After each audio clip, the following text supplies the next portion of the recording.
Hi. Welcome back, guys.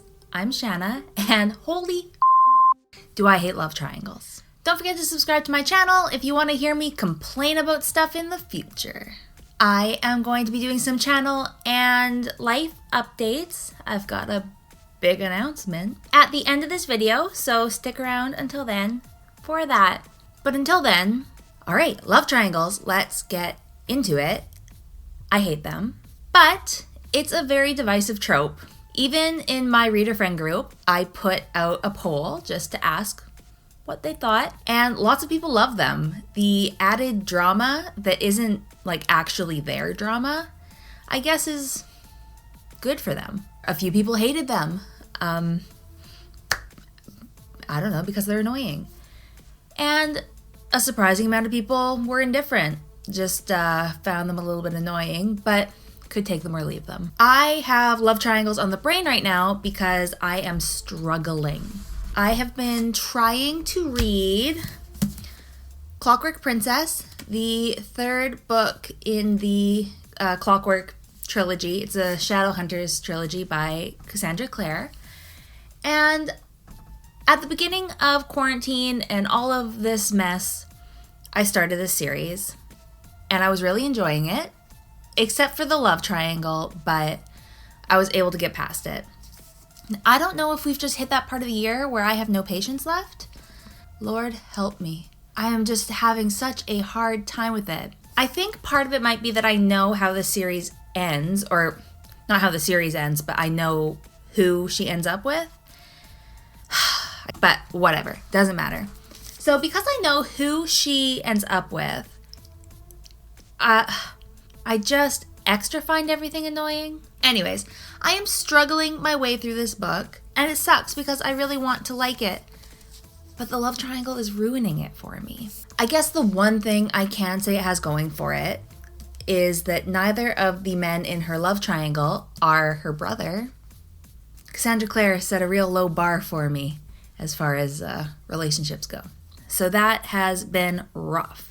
But it got me thinking about love triangles as a trope and why they bother me so much. I think, like with every trope, it depends on how you do it. A trope can be done really, really well, or it can be subverted and turned into something really interesting, or it can be the same cookie cutter crap that we get in every YA pretty much ever. I think that the love triangle trope may be why I have such an aversion to YA as a genre. I understand that the people in these books are young and they're just finding love for the first time, and it's part of that growing up, but I don't know. I have been with my husband for over 13 years, so maybe I'm just staunchy and old. I spit on your young relationship. And I should say that I'm a huge hypocrite. Because I've been with my husband so long, we got together when I was 17 and he was 18. So I know that young love can work, but I don't know. Call me a hypocrite then. Whatever. Maybe I'm just too old to want to read about young people getting all smoochy.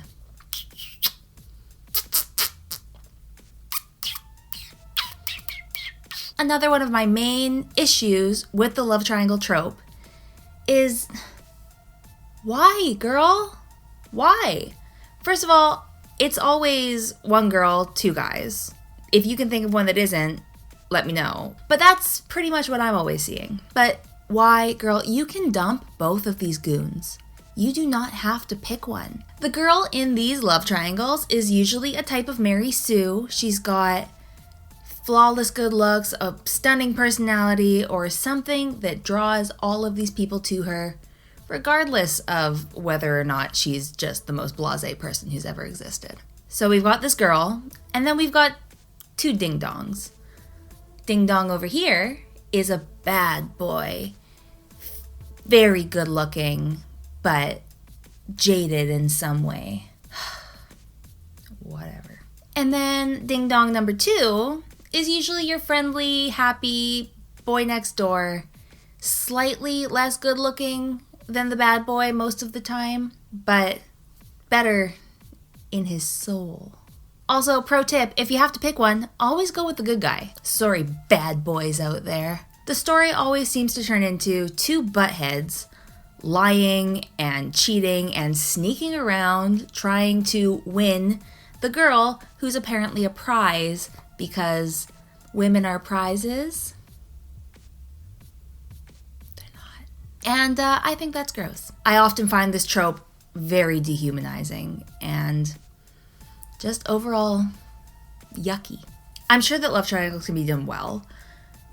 Drop some in the comments, some that you have seen that were done in a way that maybe subverted expectations or that didn't just make you want to throw the book the whole time. I guess I'm projecting there. I always want to throw the book the entire time. I would love to hear about some love triangles that weren't so tropey.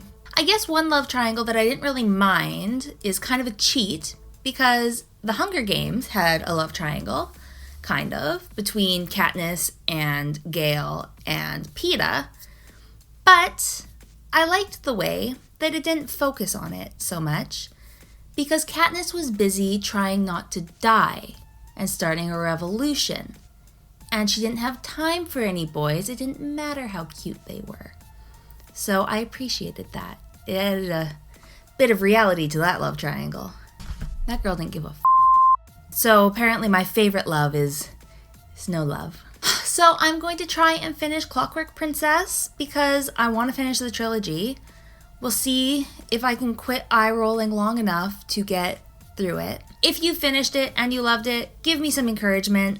I need it. It might not even really be the book's fault. I've always hated the love triangle, but maybe I'm giving it a little extra unwarranted hate right now. Which brings me into... I hope I can find the time again. My life update. I am almost through the first trimester with my third baby.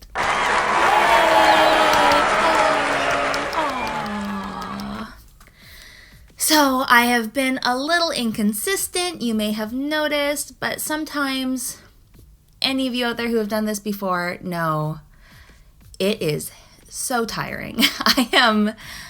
I am exhausted, guys. I have a 3.5-year-old, I have a 9-month-old, and I have a baby in my belly. So I'm tired. I'm very, very tired. And sometimes I just can't get it together. I think feeling sick all of the time and feeling tired all of the time has really been hurting my reading too. We're about to go into the holiday season, which is just extra. Guys, I got a lot going on. But I'm very happy. Me and baby are healthy. Everything is looking good. So yeah. Yay! I am going to be changing a few things on my channel for a while though. I'm going to go down to 1 day a week because I'm tired. I'm very, very tired and I want to be making content that I want to be making and not feel this struggle and like scramble that I have to get something made. So I'm going to do 1 day a week. That day will probably be Wednesdays. I'm going to work it out, but I think Wednesday will work the nicest for me.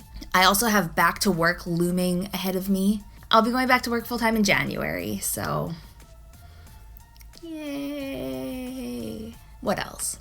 Oh, content-wise, I am gonna start doing some Discworld reviews, and I'm gonna get a little Discworld heavy on my content because honestly, that's all I want to read. It's all I feel like reading, and I have a lot going on. So everything else that I'm reading feels like I'm forcing myself to read, and I don't like that. It's not fun. So I want to make stuff that I want to make, and I want to share it with you. So hopefully you like Discworld and want to stick with me through this. I'll still periodically be doing other stuff, but yeah, I just kind of want to niche down a little bit and do what makes me happy. I think that's all. Thank you guys if you watched this far. Like the video, subscribe, ring the bell, and share with all of your friends. Yeah, I will see you next time. Bye.